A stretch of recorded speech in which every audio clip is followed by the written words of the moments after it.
Wait, whoa. I'm not the brightest. I did not know that about him. Oh no. I know some things. Ha! He stole something from us this time.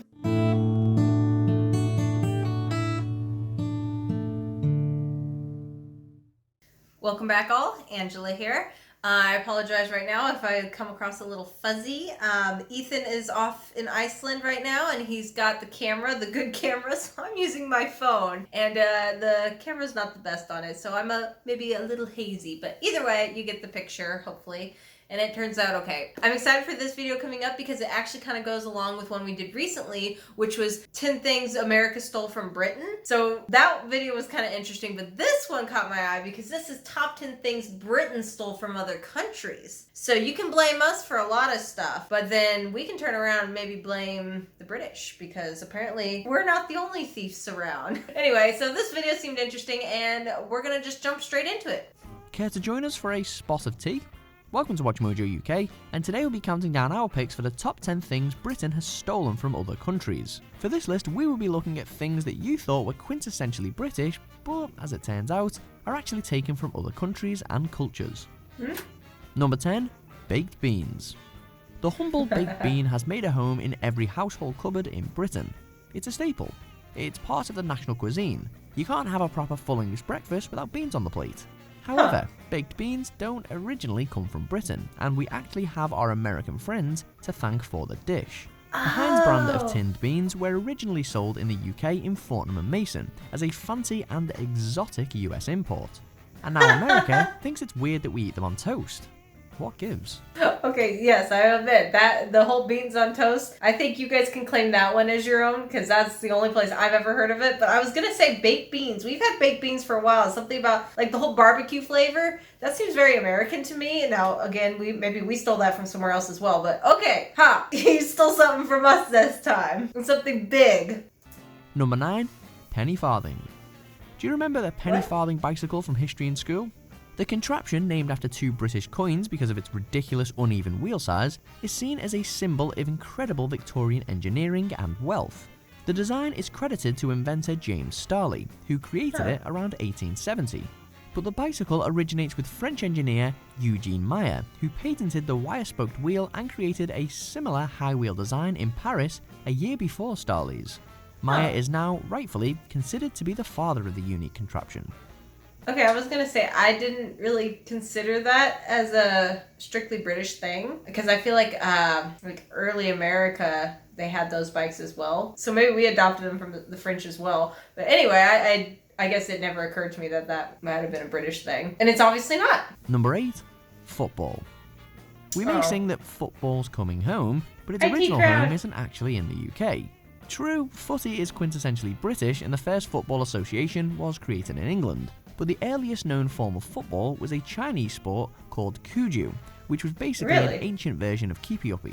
Whilst FIFA also recognises the ancient Greek game of Episkairos as being an early version of the game, modern football appears to have come from a similar game played in England in the Middle Ages. Number 7.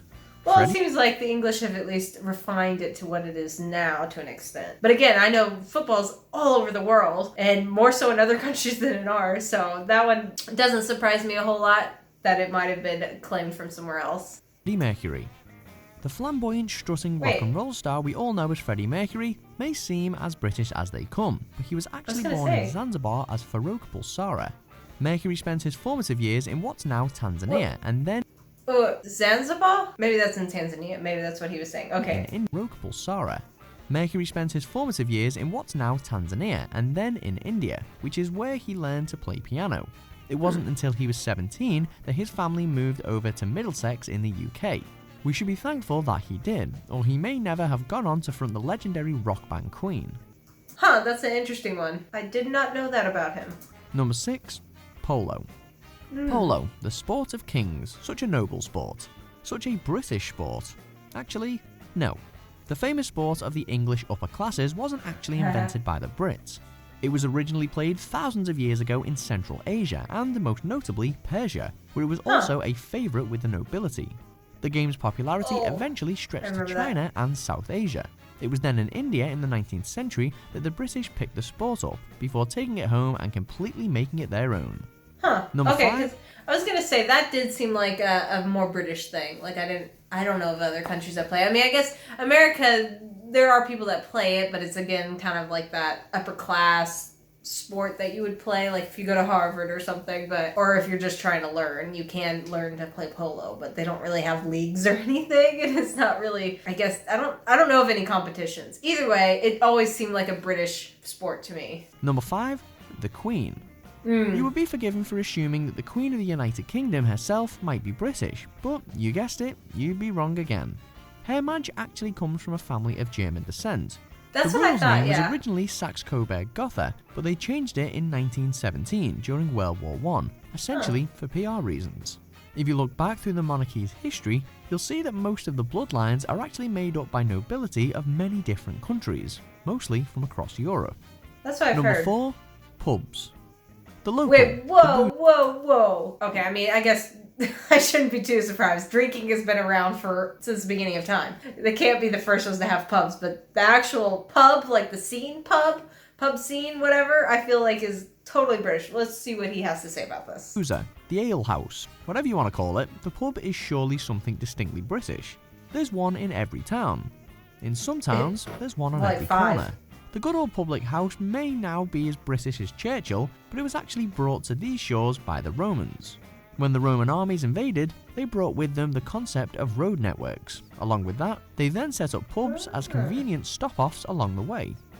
Number 3. Oh, that's actually interesting how that came about. I didn't know that part about history. That makes sense though, you know, it's kind of like we have like trading posts where different settlers would like come and they'd make a stop, they'd set up like a small town and then keep going to the next point. And so it's just like these little trading posts, which are just like these historical landmarks now, because a lot of them didn't end up being a bigger town. Some of them did, some of them didn't, but you just get these little marked buildings that they just call it a trading post. So that kind of, I guess, would be what a pub was back then to an extent. At least from what I understand from what he said. Please correct me if I'm wrong. I'm wrong frequently, I think.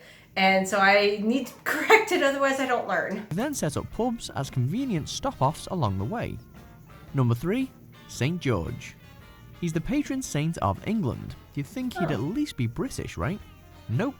The dragon-slaying knight may be a symbol of English bravery and honour, but English he is not. This legendary figure is actually believed to have been born in Syria to a Greek Christian family. He was adopted as the patron saint of England by King George III in the 14th century, but Georgie is also the patron saint of, just to name a few, Georgia, Beirut, Iberia, Brazilian football club Corinthians, and the sexually transmitted disease, syphilis. Oh no, that's an interesting thing to be named after. Yeah, I don't think I'd heard any of that. I'm not the best on my history either. I'm not the brightest. I'm just going to admit that now. I'm just trying to learn, and maybe it's just I'm kind of tired right now too, so I've got kind of a foggy brain. So I haven't heard any of this guy's story, but it is interesting. Number 2. Fish and chips.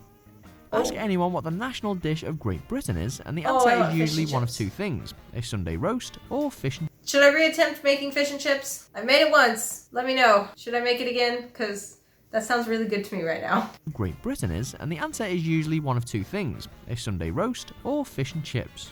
Only that second one isn't actually British. The battered beauty is actually believed to have been brought to the UK in the 17th century by Jewish immigrants hailing from either Spain or Portugal. Even the chip is believed to have been invented by a Belgian housewife when she was out of fish and opted to fry potatoes as a substitute. As if that's not bad enough, the classic dishes of cauliflower cheese, beef Wellington and mince pies aren't actually British either. Number 1. Tea. Okay, Not yes. this. I was going to say tea is a very British stereotype, I guess you could say, you know, but I already know it's not from Britain. I'm pretty sure China, and so I'm assuming that's what he's going to say. Take anything but this. There's surely nothing more British than a good cup of tea, right? Well, actually there is, and the classic brew isn't quite as British as we're usually led to believe. Tea has been drunk in China for thousands of years as a medicinal drink. I know It's some only been things. consumed in the UK since the 16th century, when the Portuguese Princess Catherine of Braganza married Charles II. She had a taste for a cuppa, and so it became fashionable amongst the British royalty, and eventually its popularity grew and imports boomed. Oh, interesting. So that's kind of interesting. It kind of like started off with just like the royalty or upper class were the ones that had it, and then it quickly spread to everyone being like, oh, I want to have like what they're having, and how, my gosh, how popular it is now. And I will say, even after our visit there and how tea involved you all are, it was really interesting coming back home, because now I'm like, I like tea. And most of the time I only have tea when it's like medicinal purposes or something, but you know, a good cup every now and then is kind of nice. And Ethan's totally hooked now. I mean, he can't get enough of the Yorkshire tea. Honestly, literally, he cannot get enough because we ran out. But we've been substituting with other types of British teas or Twinnings. We found a few Twinnings that are sold locally, and it's not quite the same, but it's tea. And so he likes drinking tea like almost every single day now. Anyway, enough ranting. Maybe I'm talking too much about Ethan, but maybe that's just because I miss him right now. It's been a while. He's been gone a bit.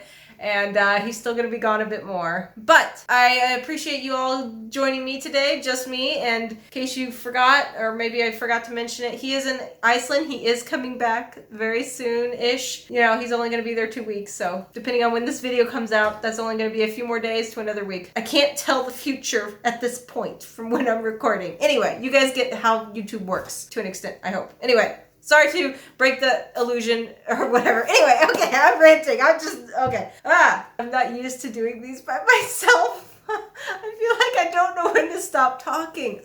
What is the outro Ethan always says? We've been doing how many videos and I cannot remember it. Take care, look after one another, and be safe. Those are all good things. Okay, bye.